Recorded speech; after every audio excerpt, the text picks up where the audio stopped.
हमारे समाज को 6,743 जातियों में बांटा गया है जी। तो वो उन जातियों को तोड़कर एक समाज बनाने के लिए, समाज को जोड़ने के लिए साइकिल यात्रा निकाली गई। जो हमारे महापुरुषों का सपना था कि हमारा मूल निवासी समाज इस देश का शासक बने, तो इस देश का शासक बनाना चाहते हैं अपने समाज को। और ये जालिम सरकार है जो ईवीएम की नाजायज़ पैदाइश, किसान विरोधी बिल लाकर फार्मिंग के तहत ज़मीनों के किसानों को हड़पना चाहते हैं। अडानी अंबानी के 40 गिरोहों को जो है पूरा जो है खरीदने का जो ठेका दे रखा है। जनता की ज़रूरत पर लॉकडाउन लगा देते हैं और अपनी ज़रूरत पर लॉकडाउन हटा देते हैं। अभी 69,000 भर्ती हुआ है, उसमें 15,000 शिक्षक भर्ती घोटाला किया गया। इन्होंने कहा था कि 2 करोड़ लोगों को रोजगार देंगे प्रतिवर्ष, जबकि 6 करोड़ लोगों को प्रतिवर्ष रोजगार से बेरोजगार करने का काम कर रहे हैं। समाज को, देश को गुलाम बनाना चाहते हैं, बेचना चाहते हैं। वर्तमान परिवेश में सीबीआई ईडी के दबाव में सारे संगठन और मुखिया जो है पूछ दबा के भागने का काम कर रहे हैं। अखिलेश यादव हो, उनका गाय के मूत्र से उनका आवास धोया गया। देश का प्रथम प्रधानमंत्री, उसको जगन्नाथ पुष्कर मंदिर में घुसने नहीं दिया गया।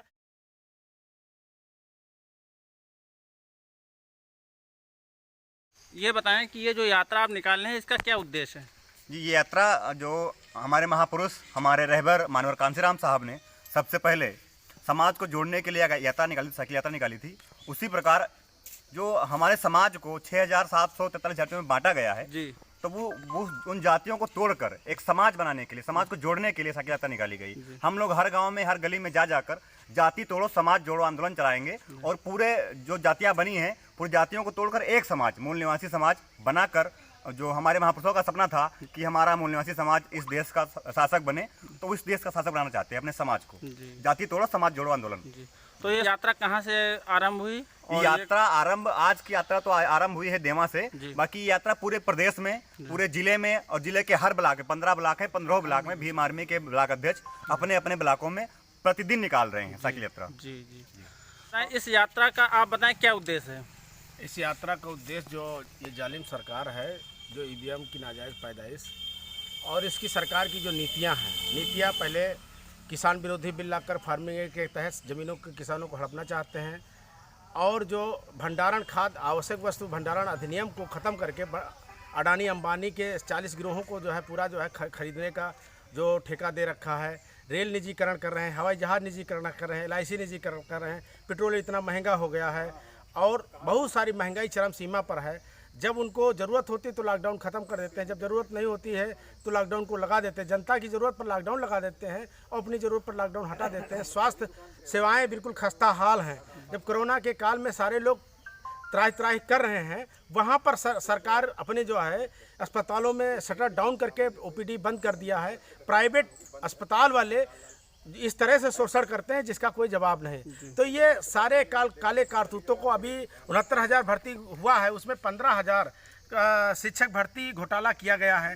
314 IAS जो OBC के IAS परीक्षा पास करके ट्रेनिंग कराने के बाद भी उनको नियुक्ति नहीं दी गई। जो मजदूरों को मजदूरी, बाबा साहब डॉक्टर भीमराव अंबेडकर श्रम मंत्री रहते हुए उन्होंने 8 घंटे का प्रावधान किया था, हफ्ते में 1 छुट्टी किया था, उसको भी वर्तमान सरकार ने 12 घंटे करने का काम किया है। और जो 90 दिन के बाद व्यक्ति परमानेंट हो जाता था, ऐसी स्थिति को उन्होंने ख़त्म कर दिया। वो 4 महीना 5 महीना तक जो है ये काम करता रहे। आउटसोर्सिंग का काम खत्म कर दिया। आउटसोर्सिंग के द्वारा ठेकेदारी व्यवस्था लागू कर दिया। सरकारी विभागों को LIC हो, कोल हो और जो भी रेल है, सारा चीज़ को सेल कर रहे हैं। इन्होंने कहा था कि 2 करोड़ लोगों को रोजगार देंगे प्रतिवर्ष, जबकि 6 करोड़ लोगों को प्रतिवर्ष रोजगार से बेरोजगार करने का काम कर रहे हैं। शिक्षा व्यवस्था को ख़त्म कर दिया। निजी सरकारी स्कूलों का जो सर्वे हो गया है, 5 लाख स्कूलों को निजी हाथों में दे रहे हैं। जो शिक्षा का बजट था 23%, उस बजट को कटौती करके आज शिक्षा इतनी महंगी कर दी गई है कि आम आदमी जो है पढ़ने के लिए जो है उस रास्ते पर चल नहीं सकता है। और जो CPMT की परीक्षाओं में OBC SC समाज को रिजर्वेशन था, उस रिजर्वेशन को ख़त्म कर दिया। और CPMT में जो जनरल कैटेगरी में फाइट किए थे SC OBC के लड़के, उनको 9,000 लोगों को रिवर्ट कर दिया, पीछे कर दिया। इस तरह से जो रोजगार की व्यवस्था थी, धार्मिक, सामाजिक, शैक्षिक, हर तरह के आर्थिक सारी तरीके से समाज को, देश को गुलाम बनाना चाहते हैं, बेचना चाहते हैं। इसलिए इस देश को बचाने के लिए, कौम को बचाने के लिए, मूल निवासी समाज को बचाने के लिए ये जन चेतना यात्रा निकली है और गांव-गांव इसको जो है लोगों को जगाने का काम कर रहे हैं। जी।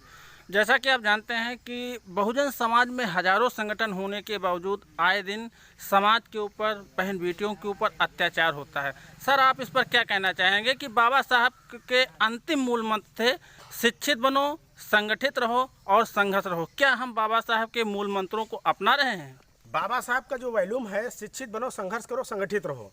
बाबा साहब ने कहा शिक्षित होइए और शिक्षित करिए। पहला मूल मंत्र है शिक्षित होइए और शिक्षित करिए। जो व्यक्ति गांव में सर्विस पे आ गया, गांव का आदमी है, शिक्षित हो गया, लेकिन वो चाहता है कि पड़ोसी का लड़का शिक्षित ना हो, उसके साथ ताश खेलता है, उसके साथ बियर पिलाता है। तो इस तरह से ये पड़ोसी के साथ जो अंतरकलह की भावना जागी है, शिक्षित करो वाली भावना खत्म हो गई। शिक्षित होने वाली तो भावना है, शिक्षित करने वाली भावना खत्म हो गई। दूसरा मूल मंत्र था अंग्रेजी वैल्यूम में संघर्ष करो। संघर्ष करने की लक्ष्य की प्राप्ति के लिए संघर्ष करें, समाज को अत्याचार से निकालने के लिए संघर्ष करें। व्यक्ति संघर्ष करना भूल गया, टीवी बीवी में मस्त हो गया है और वो नहीं चाहता है कि पड़ोसी समाज का व्यक्ति, हमारे गांव का व्यक्ति भी पढ़ लिख कर आगे बढ़े। इसलिए वो दोहरे चरित्र अपने समाज के भी लोगों में आ गया है। इसलिए संघर्ष करने की क्षमता खत्म हो गई। संगठन रहने का, जब संघर्ष की क्षमता खत्म हो गई तो संगठन रहने की बात ही अलग हो गई। क्योंकि ये जो हिंदी में आया मूल मंत्र, शिक्षित करो, संगठित रहो, संघर्ष करो।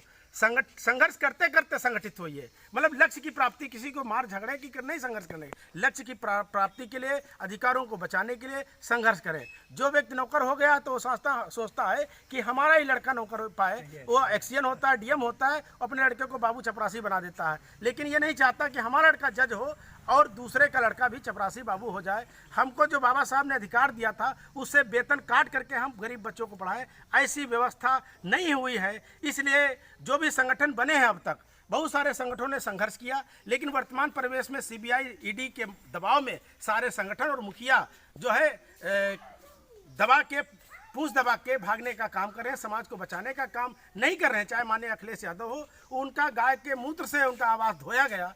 देश का प्रथम प्रधानमंत्री, उसको जगन्नाथ पुष्कर मंदिर में घुसने नहीं दिया गया, उसके बाद भी वो धर्म की गठरी ढो रहा है। इसलिए जब इन लोगों का ये हाल है तो आम जनता का क्या हाल होगा? क्योंकि हमारे अगुआ जो होते हैं उसी के देखकर जनता को उसके पीछे चलती है।